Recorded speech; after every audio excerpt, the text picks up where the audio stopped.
Well, we've just gone 10:30 Melbourne time, everyone.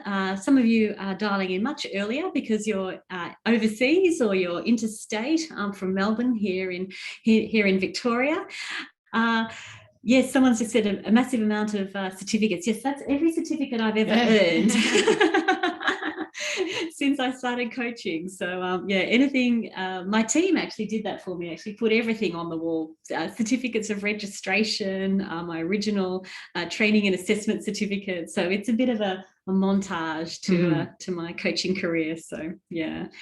So anyway, welcome everyone to International Coach Week 2021. If you're joining us for the first time, welcome. It's great to have you. And if you are connecting in as you have been doing all week, welcome back. My name is Natalie Ashdown and I'm here with the fabulous Bridget Calvert.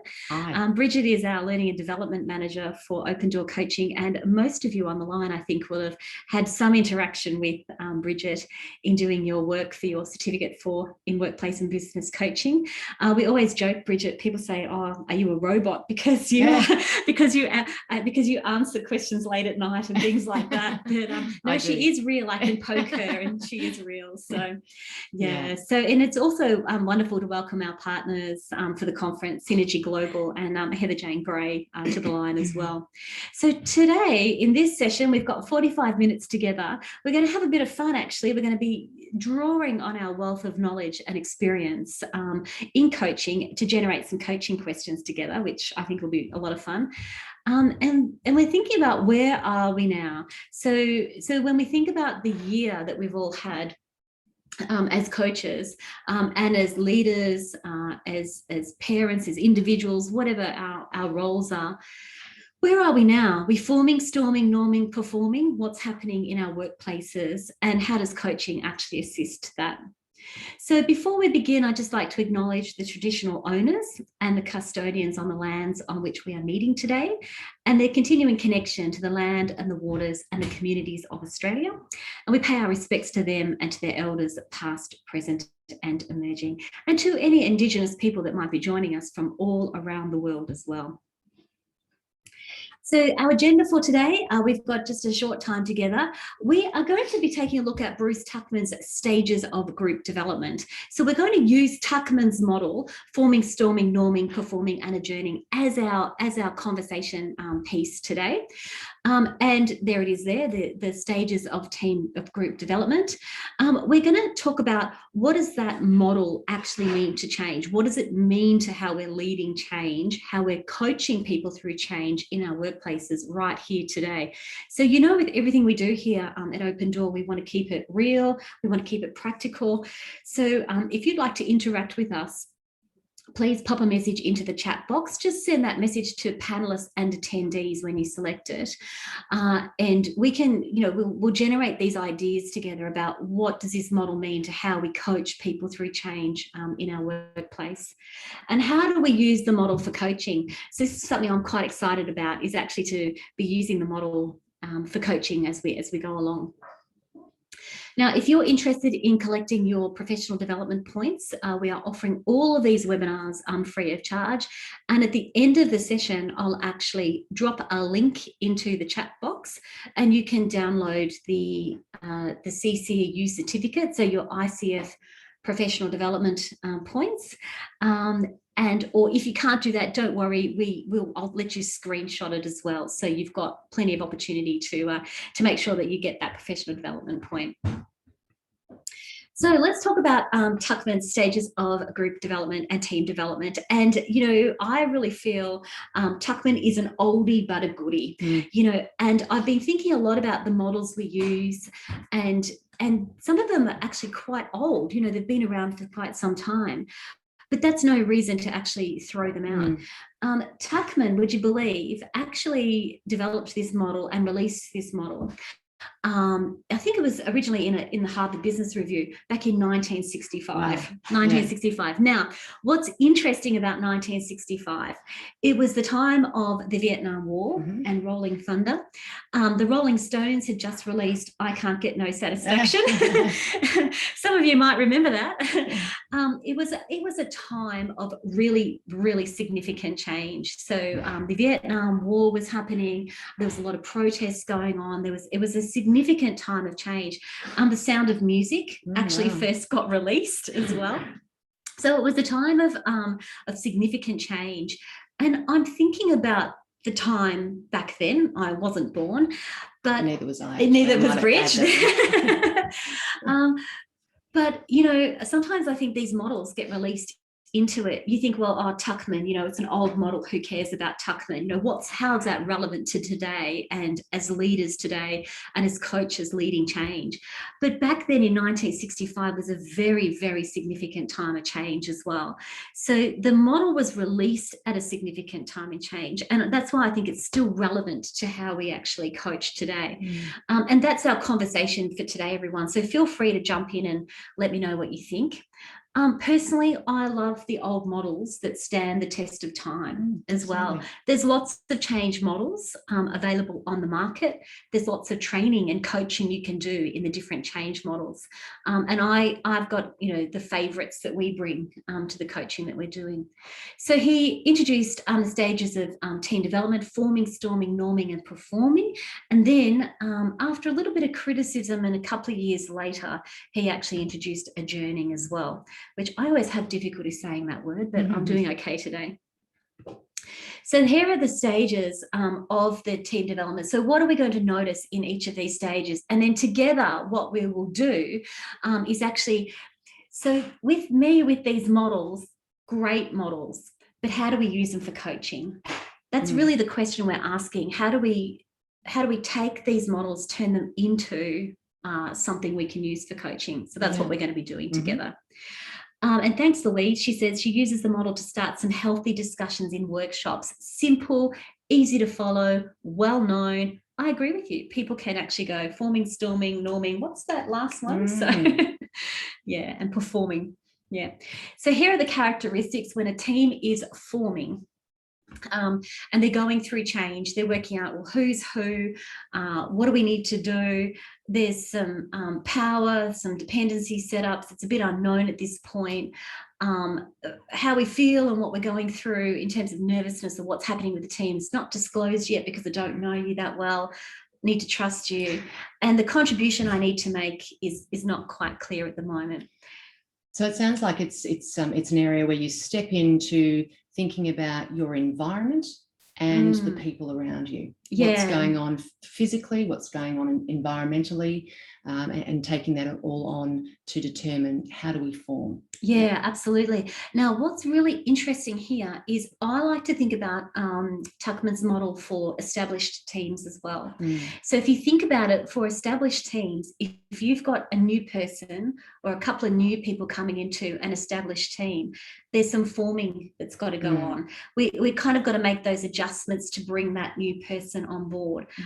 So the new person is not quite knowing how they're going to fully contribute yet.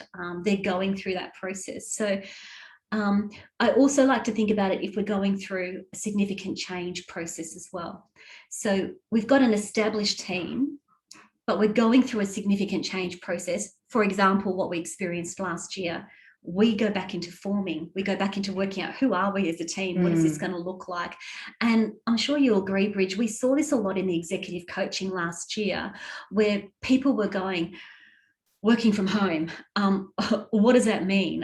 How do we do this together? I saw teams and leaders go back into that kind of new forming because the team's got to work out what it's got to do now. And I think another really great word for the forming part is around flexibility. It's about being flexible. How do we now demonstrate our flexibility to form our new environment, whatever that might be? Yeah, exactly. So I like that because we have to be demonstrating that flexibility as we lead and we coach through change.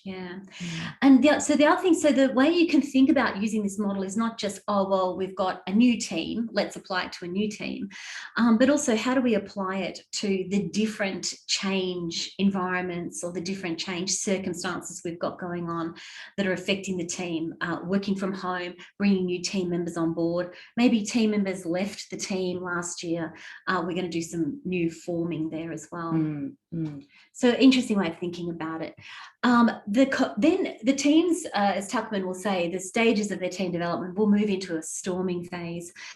This is where there may be a bit more conflict if members start to speak up, but they're working out their challenges. They're working out how do they work together, what has to change, what do we need to do differently, and they might start to renew their purpose and the way they go about things. So I like to think about this when new team members are brought in, when team members change. Whenever there's a change project going on, storming is going to happen. I know in my executive coaching, we do a lot of discussion around this storming phase, and acknowledging that the team is going through a storming phase is a great thing, I think. It is a great thing. And I think if we think about, you highlight the word conflict there under storming, and I think that if we were to reframe or bring that conflict word above the line, we talk about creativity and innovation and being able to bring differences to the table and appreciating each other's differences, so that when we're speaking up, we're actually embracing those differences as well, so it doesn't become conflict in the way that we don't want it to be, but certainly about developing and evolving and having those conversations. Yeah, I think that's important what you've offered there, Bridge, because what we're thinking about is that conflict leads to continuous improvement. Like it leads to the team norming, it leads to them performing. So the reframe on that. If it was just conflict and we're just continuously storming, then the team's basically destroying itself. Could be stuck in that same circle. Correct. But particularly in change and coaching people through change, it's about focusing on that continuous improvement. What are our differences? How do we appreciate them, as you said? Yeah, absolutely. Yeah. And then you've got your team challenges, the task and the way things are done. It's about contributing those differences and understanding people's different strengths and what they bring to the table as well, and thereby reviewing its purpose and how it's going to operate moving forward. So just so the part of that storming process, then what you're saying is identifying those strengths. Like we're trying to understand what our strengths are and how we can use them. Absolutely. Yeah. So moving on, we've got norming. So once we're starting to move through that stage of storming and we're identifying each other's strengths, we're working out now how to work with each other. Not only, as I said, as new teams, but existing teams when they've gone through significant change. Think about what happened last year. We're now trying to work out how to work together, what that means. Think about whether we did team meetings or weekly daily stand-ups. Did we move to technology? All of those kind of things. We're working out what's the status at the moment, what's the norm. So we're clearer in our goals, we're clearer in how to work together, understanding those differences. We start to self-regulate in terms of the conflict. And the other thing that Tuckman points out here is behavioural norms start to be developed. So we're now understanding how we're going to work together as a team, how we're going to lead people through that change, and that comes through this phase. Absolutely. I think we've started off embracing that ability to be flexible, and bringing ourselves to the table and potentially new participants or new team members or a new way of working due to the environment, last year being an example. And so we're really starting to clarify now. We're clarifying who we are, what our strengths are, how we connect, how we communicate, what's important to us. And that's starting to really evolve, so it becomes really clear for us how we're going to move forward. Yeah. And, Tuckman got criticised at some point, same as Cotter. So John Cotter, who had the 8 steps for managing change, for leading change, he got criticised at some point for making this seem like a linear model. So you do forming, storming, norming, performing. There's stages of team development, but of course, at this point, norming, we can go back to storming, we can go back to forming. So I never really see it as a linear model. I see it as kind of phases that the team might move in and out of. I think it's important to recognise that this is another example of filling your toolkit. You're filling your toolkit with the tools that you're starting to take on, you're embracing, you're learning, you're experiencing. So that's all part of your toolkit. Now, no matter where you are along that stage of development, you have the tools to be able to experience the storming, going back into that, ability to have differences of opinion and that creativity and innovation, and you're going to continue being flexible. And all of that becomes part of it. So it's building upon the previous strength, skill, development that's been happening. And so important when we're leading change. So if we're leading change, coaching people through change, which is the work that we do. Yeah, absolutely. Yeah. So performing this phase, it's about now we're cohesive. I love that feeling when you're working and you know that the team is high performing. I know here at Open Door, like we've had days together where we've smashed it. Like, we've smashed it. We've nailed it. Like everything that we've done has just been great. And everyone's performing in their roles. Everyone's just doing their thing. Cohesive, effective. We're concentrated on what we're trying to achieve. You've mentioned the flexibility there, Bridge. When we're performing, particularly when we're high performing, we've got that flexibility, willingness to change, willingness to jump in if there's things going on. You've mentioned the strength and contribution, so that real respect about what we bring together as a team. And of course, we smash goals, don't we? Exactly. We've been building upon these skills as we develop from forming, storming, norming to performing. So in building up these strengths and these skills so that we're actually demonstrating them in full now. It's a great place to be. And I'm reminded also that we can be high performing and we can still go into storming. And I think what happens there with the storming is that we've identified a conflict, we've worked our way through it, and it kind of elevates our performance now because we're hopefully getting continuous improvement out of that. We're not dropping backwards, we're moving forward. And you're not staying stuck in that same spot. It's not being stuck. It's innovative, it's movement, it's creative, it's evolving, it's developing. The whole, each part of that Tuckman's stages or group development, each stage is continuously evolving all the time. So that's where that flexibility comes in all the time. Yeah. So the last one here is adjourning, which for some reason I always have trouble saying that word, but I'm doing okay today. And adjourning is where we're basically rounding off the team. So we're rounding off the team. That I see adjourning in a number of different ways. We've accomplished the task, so that change project that we've come together to do has been accomplished. Tuckman will say that then the team disassembles. So basically, we've come together, it's served a purpose, and now we're disassembling. Or we've come together for this purpose and now we're going to go back into forming to set the new purpose. So it doesn't mean that the team needs to disband, but the team is resetting itself, I think. And whenever there's a resetting process, I see this adjourning coming, this phase coming into it. So I'm thinking more from a coaching point of view that we're resetting. The interesting thing here, and I think the really important thing, is that sense of loss. So whenever we've achieved something huge together as a team, I think we're going to be feeling this at the end of Coach Week, like we've achieved something great together as a team and as a community. And at the end of it, I'm like, that was amazing, but it's over now. So I like the idea that teams can come together. We acknowledge that there might be a bit of a loss because of what we've achieved together, and then it's about how do those interpersonal relationships continue? How do we continue to stay together? So if the team is completely disbanding, then it's great to acknowledge, I think, when we're coaching, that there could be a strong sense of loss. But how do we keep those relationships going? Absolutely. And I think the important part about that too is not just about loss, but you say acknowledgement. It's about acknowledging what have we learned from through that experience as well. So, how have we evolved? How have we developed? And what skill set have we gained that you can apply everything that you've done for that particular task or journey to the new one that's been formed? So asking those beautiful reflect questions at the end. Quite often people move on. So we've moved on. We haven't actually done a review. We haven't actually done that reflection. We haven't asked ourselves, what are the lessons here? So that's an extremely important part of the process as well. So feel free to jump in, everyone, with any thoughts or comments you have at this point. And then I want to introduce you to a tool that you may not have seen before.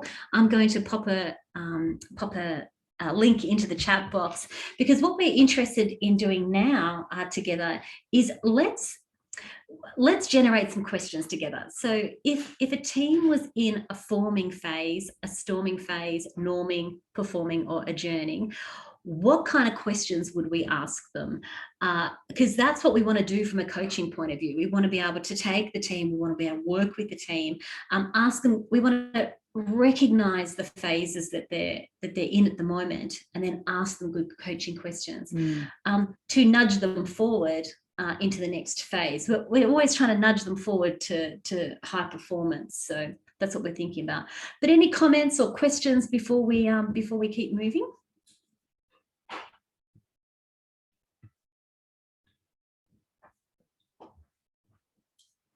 Feel free to pop a message into the chat box if you like to as well. Alrighty, so here are some questions. Going the wrong way. Here's some questions that we thought of. Oh, sorry, Tracy, thank you for that. Do we have any insights into a team where new people are joining each week or over extended periods? That's a really great question. Yeah. Oh, over extended periods. Yeah, we're working with a client at the moment where they are onboarding people every week, a large number of people. I think what's really, really important is to recognize that some parts of the team, the significant amount of people coming on, it's important to, I think, recognize that in a team, people can be at different phases as well. So you and I can be performing really well, and then new team members come on board and they're going through the forming, storming, norming. So we have to really appreciate that as members of the team, we can be going through different phases. And then how do we look after each other? How do we move each other? Absolutely. Yeah, being clear around where you are, at each part of those stages as well. So as Nat says, you might be norming with certain members of the team. Other new people are coming in on a regular basis, so you know that you'll be forming and establishing those relationships at the start, but at the same time you're being flexible and you're also experiencing different parts of that particular model. And Louise says, you work with fluid teams too, and there's no stability. So that's where I think it's your definition of norming, isn't it, as well? So the other thing I'm thinking of is, well, the way that we onboard continuously, and it's a fluid environment, this is what we do. This is our normal. So how do we set goals? How do we develop those behavioral norms given all of that's going on? Good going. Yeah, Tracy's offered there, the danger is probably leaders who are not taking that into account. Yeah, I agree with you, Tracy. I worked with a whole group of change managers, and we talked about this, and I think it was like 24 change managers in the room. They were leading the change within the organisation, and they hadn't really thought about Tuckman at all, but they hadn't really thought about that different people can be at different phases, and how do we work with people? How do we bring them along? As Bridget said, you're a change manager. Yeah. So how do we draw on people's strengths? How do we appreciate the differences? And I think not just assume that they're going to be okay. We've got to do some work there as well. And I think what you're saying there relates to what Sharon's asking there in terms of could this work for an existing team? They're in conflict and need to work through this. Absolutely. Yeah. Trust the models, and build upon your questions. So understand each part of that model and use those questions, tap into asking those questions to have that team connect, and recognize that if a team are in conflict, if you were to flip that over and to reframe that and look for the opportunity in that conflict and understand that here's an opportunity where we've got difference of opinion. Here's an opportunity where we bring different skills and successes and experience to the table. So let's bring this above the line and actually embrace it, and then move into your Tuckman stages to help that team that's in conflict to bring them above the line and start to ask some really constructive questions. I 100% agree with you, Bridge. I have even used this with teams, and I've drawn up the pictures. So get out your flip chart paper, pull out the PowerPoint, whatever you like. You can explain the different phases to the team, just like we have done, by the way. That's what Bridget and I always try to do, is just make this practical. You can use this straight away. I've explained the stages to the team, and then we've talked about where do we think we are. So are we storming? Let's face it, we are. So you can then take the team back to, all right, forming. what do we need? What are the ground rules that we need to operate by?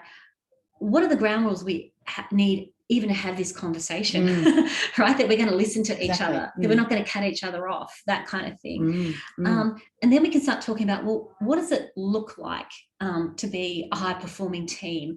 What do we need to be aware of? So we are literally taking the team back to forming, particularly if they're in conflict. Sharon, I would definitely do that. Take them back to the beginning.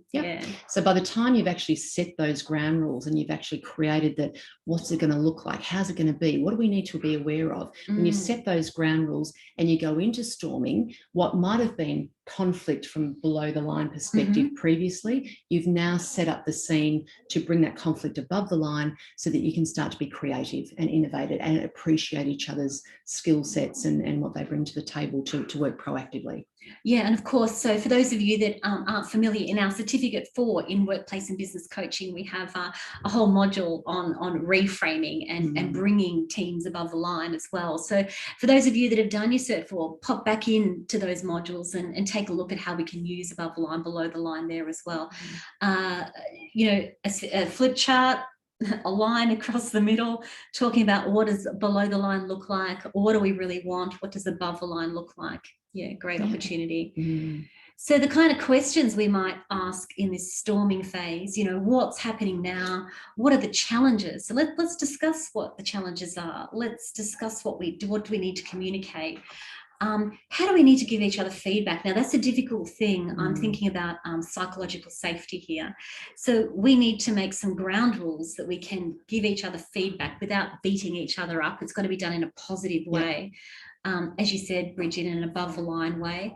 Absolutely. I think it's important to think about, what is my intention for this person, and keeping that in mind when we're offering feedback, so that we are giving, that sort of positive, constructive, useful feedback to someone. Have we made any assumptions as a team? Have the ground rules changed? We're making some assumptions. Remember the known assumptions, but the unwritten, or those assumptions we keep inside. And then also the storming, if this is kind of a reality phase of grow, it's also an opportunity to start thinking about how do we move forward. For those of you that are working with a team in conflict, I and Bridget, you'd be the same. I do this forming stage with individuals. So it's kind of grabbing the reality. So I might interview each of the team members as individuals. I'm gathering the storming. I don't particularly like people full on storming, in a facilitated session. I want to go into that facilitated session having done the storming and then bringing the team forward, moving them forward into norming. So when we bring back the team together, it's to move forward with options and the way forward. So that's my preference. I know other people do it differently, but I agree. I think it also gives people an opportunity to say, their perspective, how they perceive things, and they have that opportunity to speak prior to coming together as a group, where they may not necessarily have that opportunity to speak up. So it gives them that chance to say their piece and talk about their own perspective on things. And again, confidential environment, a safe space for them to air what they need to air, but also an opportunity to prime them for moving forward, which is what we're planning to do as well. Great. Thanks, Tracy. That was and Sharon, really great questions there. Thank you. Feel free to add any other comments, everyone. I know there's a lot of experience on the line, so feel free to jump in as well.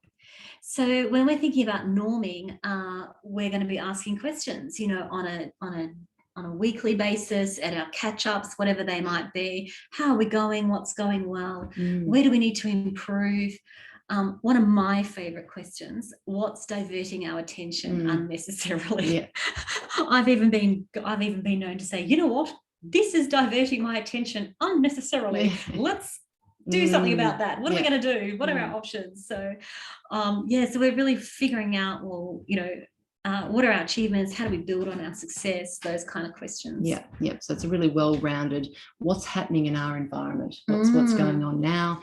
What do we need to improve? Which direction do we look from? We start to look at it from all sorts of different directions, so we get a really clear idea as to where we're standing. And so we could be, in this norming phase quite often, like all the time, you know. So just because the questions are under norming, when we're coaching a team, we're working with a team, just because they're under norming doesn't mean we're not using them in performing as well. That's right. So thinking about continuous improvement, those kind of questions. I'm also thinking about celebrating successes as well. So you know, what have we got to celebrate this week? Those kind of questions. Absolutely. Highlights of the week. Absolutely. So underperforming, we've got a number of questions as well. So what are we proud of? What have we achieved? How are we tracking? One of my other favorite questions, what's now possible? So now that we've, I just even smile when I think about that. So, you know, now that we've moved through this phase, we really are high performing. What else is possible? I think about those questions you asked, Bridget, around reflection and thinking about the lessons we've learned. So now that we've reflected, we've learned some lessons, what's now possible? I like questions like, what do we need to watch out for? So the risk kicks in here. You know, we want to keep ourselves high performing. So what are the risks? What do we need to watch out for? What can we celebrate? And the other question I love here, which was offered from an Air Force coach, is what are we normalizing? So this these things that we're doing, this is the new normal, which we've talked about during International Coach Week. This week, we talked about it yesterday, about what does that new world, new normal look like? Yeah, absolutely. I think it's also too good to add into the conversation around performing in terms of resources and support and who's around us that can contribute and support the process of normalising the new successes. Yep, absolutely. Jump in on the chat if anyone wants to add some things there. And then finally, the adjourning. Great coaching questions. So great. Heather Jane just said, great coaching questions from Air Force regarding our new normal. So they will often say, normalize this. How do we, or they'll say, how do we operationalize this? So we've achieved this. Now, how do we operationalize it? Normalize it so it's part of what we do every day. Yeah. And those questions now around, just grab my cursor here. Those questions now around adjourning are all around what are we learning, what's worked, what are we going to keep? I like what are we going to keep, but also what are we going to get rid of, because we've learned those lessons. So there might be some things we go, we're not doing that again. and I think that's terrific as well, because you're learning those lessons. You're like, no, we're not going to do that again.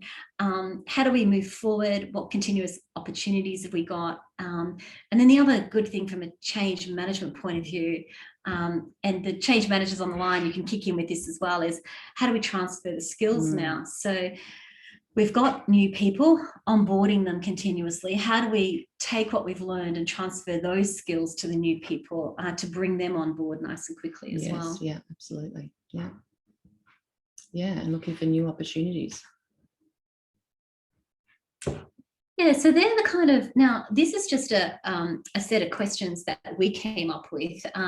And so just to reiterate, what we're doing here is we're taking Tuckman's model, Tuckman's classic model.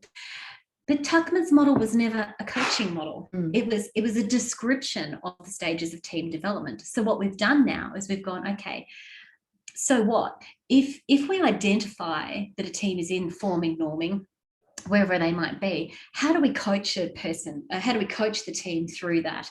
What great questions do we need to sit down and actually ask as we go? So with that in mind, we've got just a few minutes left of our webinar together. There's a wealth of knowledge and experience on the line. So what I would like to do is have a bit of a fun together, and let's generate some more questions together. And the way we're going to do this is we're going to, I'll just stop sharing my screen for a second. The way we're going to do this, there's us on the big screen, is we're going to use a little tool called Ideas Board. And I love Ideas Board because it's such a great opportunity to generate questions together. Now, what I'm going to do, for those that haven't seen this before, I'm going to pop a message into the chat box. And if you click on this link in the chat box, this ideas board should come up for you. And what I'm going to do now is share my screen so you can see the ideas board. Here it is here. This is a free tool. It's this was introduced to me from our friends at HSF, the lawyers. The learning and development team there are doing some very, very creative things. They did a lot of creative things last year to get people engaged, and I just love the ideas board. So for those of you, hopefully you can see my screen now. All you need to do is just click on this little link here, and you can add a little sticky note. And it's very cute. And all we'll do together now, if you can see it, is you can just type into the sticky note what questions you might ask. So if we're in the forming stage, we might write in a question like, where are we now? That kind of thing. And there you go. And then you can just add another sticky note. So how about that, everybody? Let's do that together. Now, if you can't actually, let me just find the chat. If you can't get the top, where is it? Yeah. If you can't, yeah, there it is. If you can't get the link going, don't worry. Just pop your questions into the chat, and we can pick them up for you and we can type them in. So hopefully you can see that. So let's go for it, everyone. There's lots of experience on the line. Any questions you might think about if you're coaching a team in the forming stage. So what might you ask? Pop the message into the chat, or we can generate these questions together. So go on, Bridge. What else might you ask? Forming. What do we need? Absolutely. Yeah, I'm thinking about so a bit of a reality check. I need to put my glasses on. A bit of reality check about what resources do we need? What's happening in our environment? Yeah, great question. This is where all my typing goes. And by the way, when we finish with this, you can take a screenshot of it. There might be just a little bit of a lag between seeing things. Ground rules. Yeah, thanks, Heather Jane. So what are the ground rules? They're a really important question. It's amazing how many teams go through a change process and haven't really established the ground rules, for how we communicate, how we're going to work together, that kind of thing. Yeah, throw in some other questions. What's our intention? Oh, beautiful question. Yeah, so what's our intention?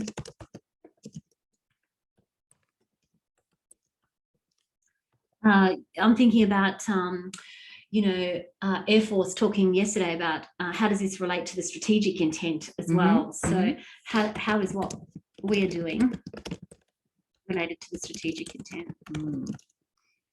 And Mark mentions what have we done or achieved so far. So bringing that into the current and see how that impacts our current situation.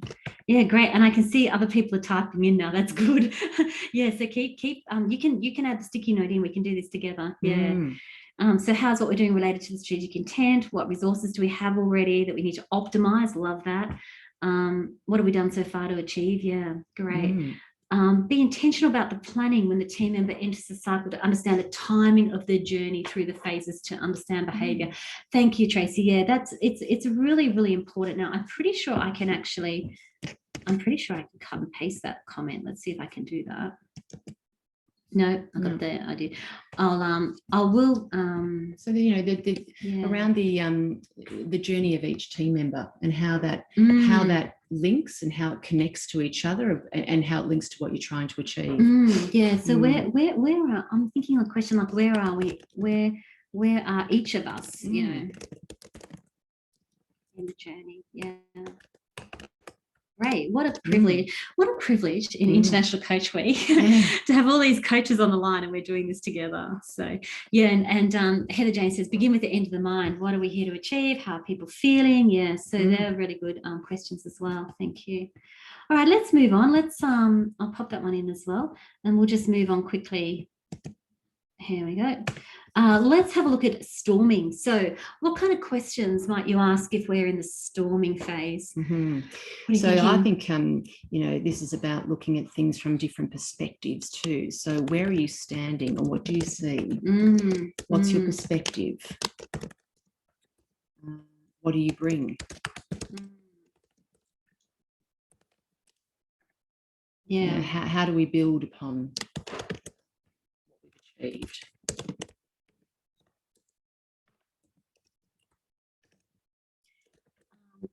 And when you said achieved, I also liked the question around how do we build on what we've started? Yeah. You know, how do we build on this start? Correct. Yeah. Now, remembering that the team might be going into a storming, a bit of conflict going on. So yeah, we want to be acknowledging that as well. Yeah. I think I deleted that one. How do we build on a start? Also to checking in on the journey that each team member has, you know, each pathway. You know, how are they traveling on their journey, and how is it impacting the others? Yeah. Or each other, for example. How's it impacting? How's it supporting? Yeah, absolutely. I'm not sure why those questions aren't coming up. I've typed them in a couple of times. There might be a bit of a lag in the oh, there we go. Oh, it's just a bit of a lag in the update there. Yeah. What assumptions are we making? Great question there, Heather Jane, around how are we placing our attention right now? Is this what we want? Yeah. So if this is where is our attention going? And is this actually what we want? Yeah. And I like what makes you say that too, because that's a good question there around tapping into someone else's perspective. Yeah, absolutely. Yeah. Fantastic. A bit of a lag, I think, in the updates here. Let's see. Oh, no, I'm still not big. Don't worry, let's keep generating it, because it will actually come into the chat, and then we can download the chat, and we can post the chat as well. So let's keep exploring these ideas together. What makes you say that? So much better than just asking why. Exactly. Yeah. So I agree with you there, Louise. Yeah. So in norming kind of questions we're going to ask, you know, where are we now? Again, checking in reality. What have we achieved so far? Other questions you're thinking about? I think just tapping into what Louise is saying there around the why question. I often talk about, we talk about 5 levels of conversation in our Certificate 4 program, and understanding that when we're in those early stages of our relationships with people, asking why can create that defensiveness, which is, I'm sure, Louise's intention too, is to say, yes, it does. You ask why, it can create that defensiveness. Where why can work is as you are up the top end of that pyramid, if you like, or when you've built that rapport, questions such as, why is this important to you? Yes. Is a different question to your regular why when you're sort of at those surface level type of questions, or you don't have rapport with people. So placing your why question in the right spot to bring out something deeper, I think, can be important too. So it's an important point you make there, Louise, and just where to place it as well. Yeah, as you say there, Louise, after rapport and trust has been established. So if we're doing it too early, like in storming, then it's just going to create that defensiveness, the negativity. I have to justify myself and make excuses. Especially when we're in that storming phase where you've got that potential disconnect or conflict. You're right, keep away from the why at that stage. Yeah, great. So other questions you might ask, let's move on to performing then. So questions that you might generate from the floor there, from anyone that's on the line, questions we might ask, other questions you might think about if we're in the performing zone. Did we do norming? We did a few questions on norming. I thought we might need to move forward just sure. in terms of timing. So I'll put up the ones that we generated earlier, and we might be able to add to those as well. So, you know, what are we proud of? What have we achieved? I love that word build. You know, how can we build on this? Absolutely. What do we need to check in on? Oh, I love that one too. Thanks, Heather Jane. What's the best mindset we can have to perform? Nice. So do we need to reframe anything? What are we focused on? Check back in on what's our positive intention. I think so. And then also checking back into what do we determine? What did we decide in our forming stage in terms of, you know, are we actually achieving what we set out to achieve? What was the vision that we set for ourselves? And are we actually getting there? Where's the gap? What's the difference? What else do we need to do? So, you know, all of these sorts of questions, we're still asking them even as we get to that performing performing stage. Yeah, in fact, I think when we're coaching teams who are performing, we are doing all of this, and they recognise. I think teams that are high performing often have a really great coaching culture, or they're doing coaching within the team. So yeah, absolutely. Strengths. Yeah, absolutely. How are we leveraging our strengths, and how can we cascade that? Absolutely, tapping into each individual's strengths, what they bring to the environment. Yeah, and also looking outside of our peripheral vision, in terms of what we need to watch and what else is happening around us beyond our own journey. Making sure that the pathway is not only clear for us to achieve what we need to achieve, but checking in on others as well. Yeah, absolutely. And finally, we have one last minute to think about. Okay. Feel free to jump in and tell us other questions that you might be thinking about from an adjourning point of view. And as I said, we can capture all of these questions and put them up on the chat for you as well. So any other questions you might come think of from the floor as well as Bridge? Yeah. I think with the adjourning, it's taking time to pause, isn't it, for a moment as well, just to tap into, how far have we come?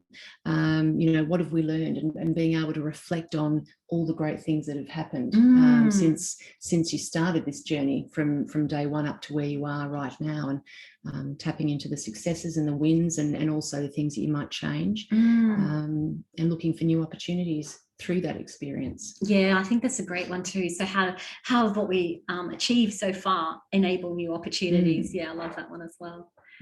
Great. Well, thank you, everyone. We're right on time. What a privilege, actually, just to spend this 45 minutes, thinking about Tuckman, going all the way back to 1965 and going, well, where are we now? That's what we're asking. So we can think about that with our teams as well. And I'm just thinking, what a privilege just to have the opportunity just to generate questions with such a great alumni and people on the line. And it's so great, I think, to tap into our wealth of knowledge and experience as an alumni as well. So thank you, everyone. It's been an absolute pleasure to spend this time with you. Thanks, Mark. Dynamic duo. I like that one. Thank you. We do. I just love having the conversation with Bridge. This is not set up, by the way. We're just, being ourselves and thinking about things on the fly as we go. And of course, sharing all of your knowledge and experience. So yeah, we really encourage you to take the Tuckman model. People will be familiar with it, as you've said, Tracy, and if you've said, Louise. So people will be familiar with it. Let's pull it out. Let's dust it off. But then let's use it from a coaching perspective as well. Yeah, absolutely. I think that's one of the most exciting things about coaching. You take some of these, trusted, tried, true models that, regardless how long they've been around, as you can just step into it and make it what you will, if you like. Take it, make it what you will, and design some really great questions from a coaching perspective. Yeah. Well, thank you, everyone. It's been absolutely terrific. Fascinating thought of in the 60s, and it's still relevant today. Yeah, I definitely think that, Tracy. I looked up what was happening. If you type in 1965, wow, what a time of change. And you type in 2020, 2021, wow, what a time of change. So that's where I think it's, as you say, Louise, quite tangible as well. Yeah. Thanks, everyone. Thank you very much for your contribution today. Thank you. We look forward to catching you at our next session.